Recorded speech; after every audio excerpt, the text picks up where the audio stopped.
बच्चों, आज हम लोग वर्ग 8 में एक नए अध्याय की शुरुआत करते हैं और इस अध्याय का नाम ब्रिटिश काल में शिक्षा। तो ब्रिटिश के आगमन से जैसा कि हमें मालूम है कि उनके आने से न सिर्फ हमारे जीवन में सामाजिक, आर्थिक और राजनीतिक प्रभाव पड़ा, बल्कि हम ये कह सकते हैं कि ब्रिटिश के आगमन का एक बड़ा जो प्रभाव पड़ा वो हमारी शैक्षणिक व्यवस्था।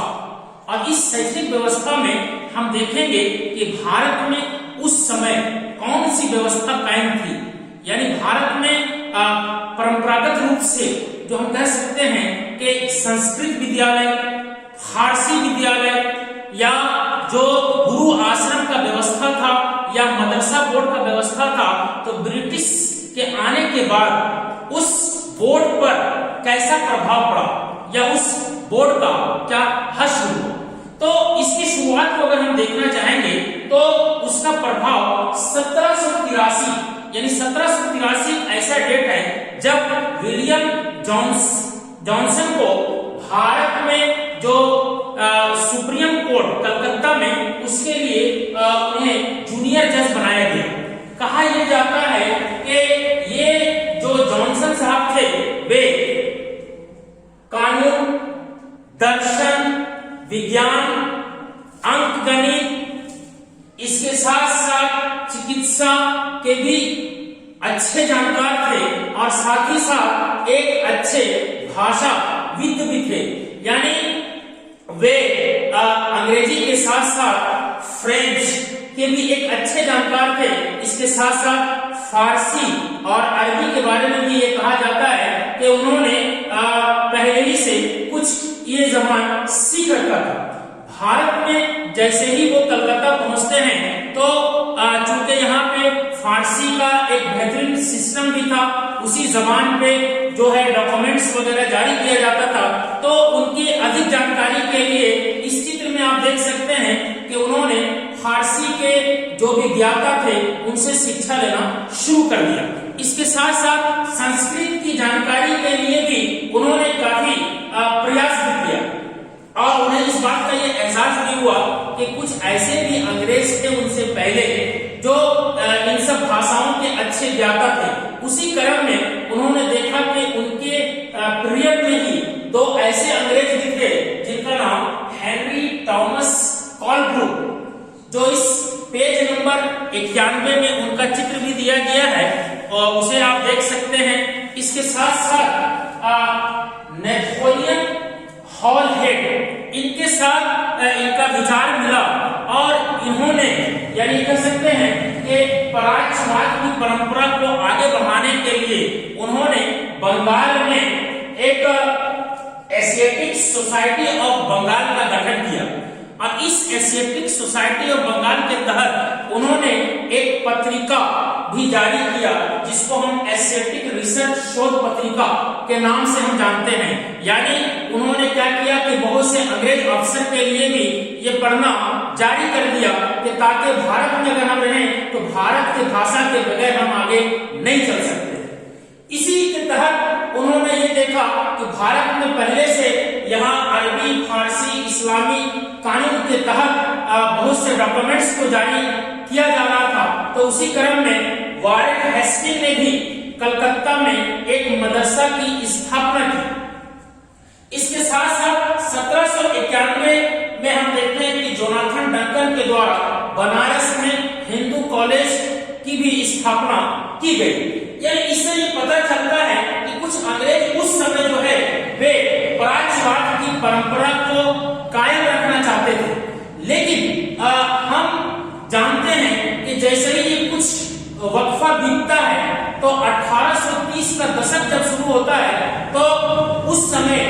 इस तरह के अंग्रेज के सोच को कुछ अंग्रेजी अफसर ऐसे थे जो नहीं चाहते थे कि ये पूर्वी सभ्यता या ईस्टर्न कल्चर को बढ़ावा मिले और उन्होंने ये सोचा कि उसके जगह में पाश्चात्य शिक्षा यानी वेस्टर्न कल्चर को हम बढ़ावा दें। और उसी के क्रम में हेनरी और बहुत सारे लोगों के द्वारा जो अपनाई गई थ्योरी थी उसका विरोध भी करना शुरू कर दिए थे। और 1830 का जब दशक आता है तो ये जो विरोध है वो काफी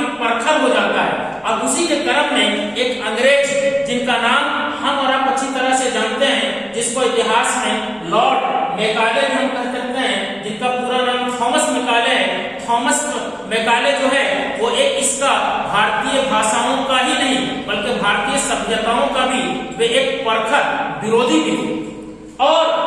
उनकी ये सोच थी कि भारतीय जो भी सभ्यता है या भाषाएं हैं और इसके साथ साथ अरबी जो भाषाएं हैं वे हमारे इंग्लिश भाषा के समक्ष जो है वो काफी तुच्छ माने रखता है। और उन्हीं का ये सोच था कि अगर इंग्लैंड का एक लाइब्रेरी का खाना को एक तरफ अलग कर दिया जाए और भारतीय जितनी भी भाषाएं और अरबियन जो सिविलाइजेशन उसको एक तरफ कर दिया जाए, तो मैकाले का ये कहना था कि हमारी जो भी सभ्यता है वो उस पर हमेशा भारी भी पड़ेगा। और उसी ने एक डॉक्यूमेंट्स जो विवरण बना के दिया था, तो 1835 में यहाँ के शासक ने उसे लागू भी किया, जिसको हम 1835 के विवरण यानी लॉर्ड मैकाले का जो एक डॉक्यूमेंट्स के नाम से हम जानते हैं। और इस डॉक्यूमेंट्स के तहत मैकाले का ये कहना भी था कि भारतीय जो भाषा है उस पर हमारा अंग्रेजी जो भाषा है या शिक्षा है उसको हर तरह से डोमिनेट होने की जरूरत है। यानी उस शिक्षा पे उन्होंने अंग्रेजी को लागू किया। और उनकी ये सोच भी थी कि भारतीय मजबूर होकर हमारी भाषा को पढ़ेंगे। और उन्होंने ही ये एक ऐसा नया सोच दिया था कि भारतीय जो है वे भले जिस्म से और खून से भारतीय हों, लेकिन उनका विचार और उनका जो है वो कह सकते हैं कि बौद्धिक स्तर जो है वो पूरी तरह से अंग्रेजियत होना चाहिए। लिहाजा उसके बाद उनके थ्योरी का ऐसा प्रभाव पड़ा कि भारत में जो पुरानी भाषाएं थी जो पहले से चली आ रही थी वो अब धीरे धीरे कमजोरी ना होना शुरू हो गई, बल्कि ये कह सकते हैं कि वो खत्म और विलुप्त के कगार में चला गया। और इसी के तहत लॉर्ड मैकाले की थ्योरी को अपनाते हुए उस समय जो तत्कालीन छोटा नागपुर के कमिश्नर थे जिनका नाम J.R. भोसले था, उन्होंने भी रांची में जिला स्कूल की स्थापना की, जो उस समय कह सकते हैं कि एक माध्यमिक बोर्ड यानी मिडिल स्कूल तक की शिक्षा को बढ़ावा दे रहा था। तो इस तरह से हम देखते हैं कि ये प्राच्यवाद जो परंपराएं थी अंग्रेजी हुकूमत आने के बाद या कुछ ऐसे सोच वाले अंग्रेज के आने के बाद वे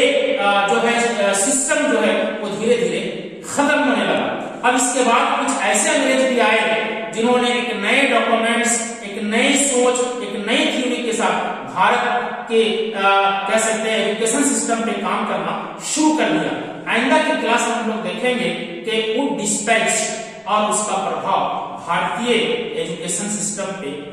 कैसे पड़ा और उसका क्या प्रभाव